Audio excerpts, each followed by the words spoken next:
bienvenue. Aujourd'hui, je vais vous apprendre comment faire le curry punjabi. Donc, le curry est un plat typiquement punjabi qui est très simple à faire. Il y a principalement 3 ingrédients. C'est du yaourt, du besan. Le besan, c'est de la farine de pois chiche. Ça se trouve également dans les magasins indiens. Et c'est à base de pakore.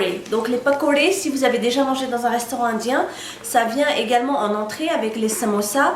Les pakore, ce sont des fritures d'oignons, pommes de terre. On peut également en avoir avec du chou-fleur, ainsi que par exemple des courgettes. Moi, j'en fais des fois aux épinards.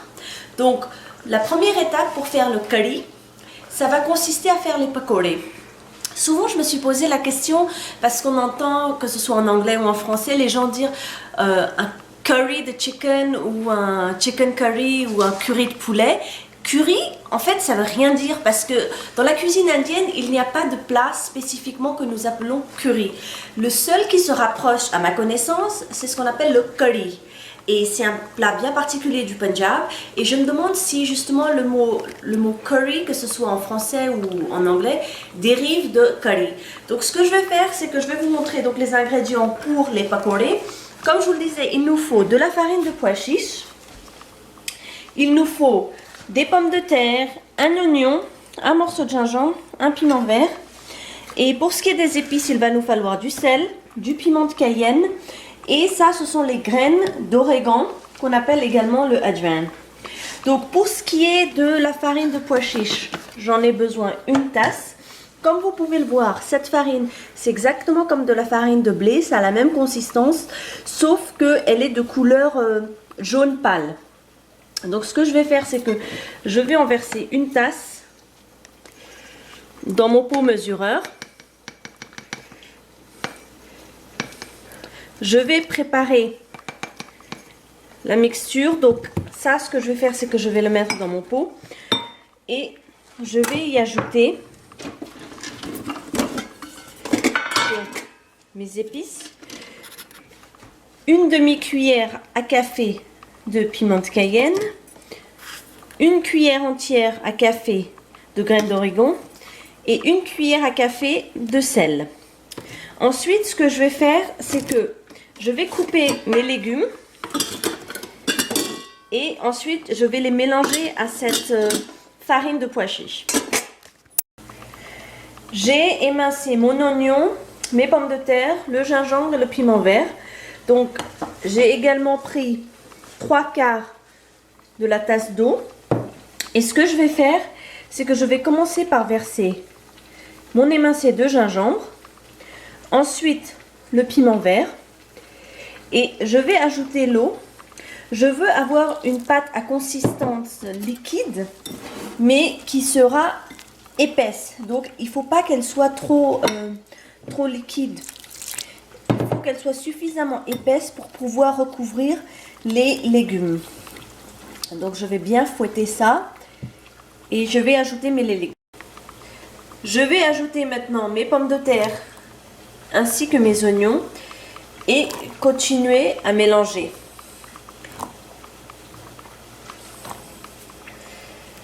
Pour que les pommes de terre et les oignons soient bien enrobés de cette pâte. Et ensuite, je vais faire frire ça dans l'huile. Mes légumes sont bien mélangés à ma pâte. Et maintenant, à l'aide d'une cuillère, je vais les ajouter à la friture pour en faire des pakore. Donc, je prends une cuillère à soupe. Mon huile est à feu moyen, mais elle a déjà chauffé. Donc voilà, je les ajoute comme ça. J'ajoute une autre cuillère.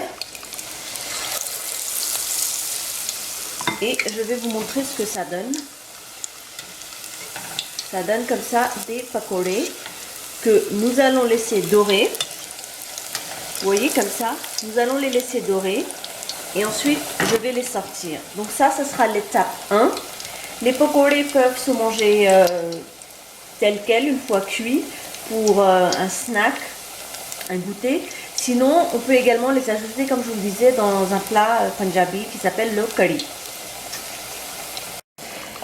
Mes pakore sont bien dorés, donc je vais pouvoir les sortir et les essorer dans du sopalin. Donc, je vais mettre 2 autres cuillères.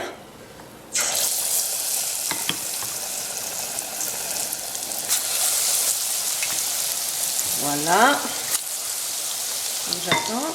En attendant, j'ai 2 lutins qui s'impatientent. Donc, ils veulent manger les pakordés, ils sont impatients. Donc, comme je vous le disais, ils peuvent se manger tels quels avec de la sauce à la menthe.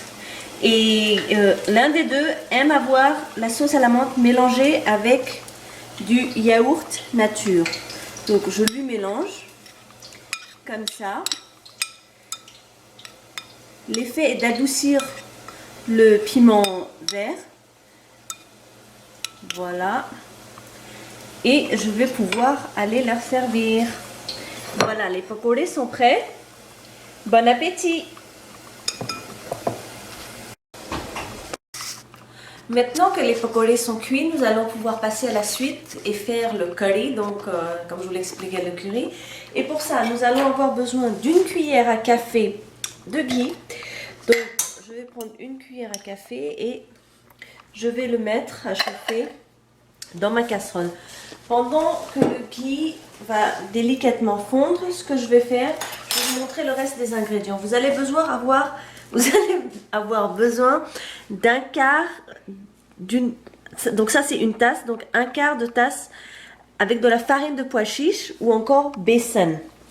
Vous allez également avoir besoin d'une tasse de yaourt entier, nature, et de 3 tasses d'eau. Maintenant que le ghee a fondu, je vais ajouter 2 piments rouges secs et une cuillère à café de graines de fenugrec. Vous vous souvenez, je vous avais montré des feuilles de fenugrec séchées. Et ça, ce sont les graines. Si vous n'en avez pas, c'est pas grave, c'est pas utile. Ça donne juste un petit goût. C'est très délicat comme flavor, comme arôme. Je perds mes mots en français, c'est horrible. Mais donc, je vais ajouter ça et je mets ça à feu très doux. Pour la suite, ce que je vais faire, c'est que je vais mettre le quart de tasse de besan ou farine de pois chiche dans un bol et je vais ajouter ma tasse de yaourt. Ce qu'il faut faire, c'est qu'il faut bien mélanger pour qu'il n'y ait plus de grumeaux. Donc, je mélange bien et je continue. J'ai encore quelques petits grumeaux et je dois continuer jusqu'à ce que le mélange soit complètement lisse. Donc, maintenant, ce que je vais ajouter, c'est une cuillère à café de curcuma ou haldi. Donc, je mets ça là-dedans. Ainsi que le sel. Donc, le sel, c'est suivant le goût. Moi, j'en mets une cuillère à café. Et une fois que la sauce sera faite, je regoutterai pour m'assurer que ça me convient. Donc je continue à mélanger. Il me reste encore quelques grumeaux. Donc je continue. Ce que je vais commencer à faire, c'est que je vais ajouter de l'eau. Et comme il me reste un peu de yaourt dans ma tasse, je vais d'abord mettre l'eau ici pour récupérer le reste du yaourt. Voilà. Et je verse ça petit à petit, tout simplement pour bien incorporer, parce que si je verse tout en une fois, je risque d'éclabousser. Donc vous faites ça à la main, ça va très vite. Voilà, vous continuez jusqu'à ce que vous ayez ajouté les 3 tasses d'eau. Mon mélange est donc prêt, j'ai mélangé les 3 tasses d'eau. C'est très liquide, mais ne vous en faites pas, à la cuisson ça va s'épaissir car nous avons mis de la farine de pois chiche dedans. Et tout ce qu'il me reste à faire, maintenant que mon piment rouge et les feuilles de fenugrec, pas les feuilles de fenugrec, les graines de fenugrec commencent à craqueler. Voilà, je vais augmenter le feu. Donc, je vais y ajouter mon mélange de yaourt, eau et farine de pois chiche. Et donc, je vais laisser cuire ça. Je vais laisser... en fait, ce qu'il faut faire, c'est faire une première ébullition. Une fois que ce mélange va bouillir, je vais réduire le feu et laisser cuire à feu doux pendant 15 minutes. Après 15 minutes, je pourrai y ajouter mes pakoras. Et ensuite, je referai chauffer pendant 5 minutes et je pourrai servir. Mon mélange est en train de bouillir, donc ce que je vais faire, c'est que je vais réduire le feu et laisser à feu doux pendant 15 minutes avant d'ajouter les pakoras. 15 minutes se sont écoulées à feu doux, le mélange a bien épaissi. Donc maintenant ce que je vais faire, c'est que je vais ajouter les pakoras que j'ai préparés à l'avance et je vais les mettre dedans pendant 5 minutes et ensuite je pourrai servir. Mon Punjabi curry est prêt à être servi avec du riz. Bon appétit!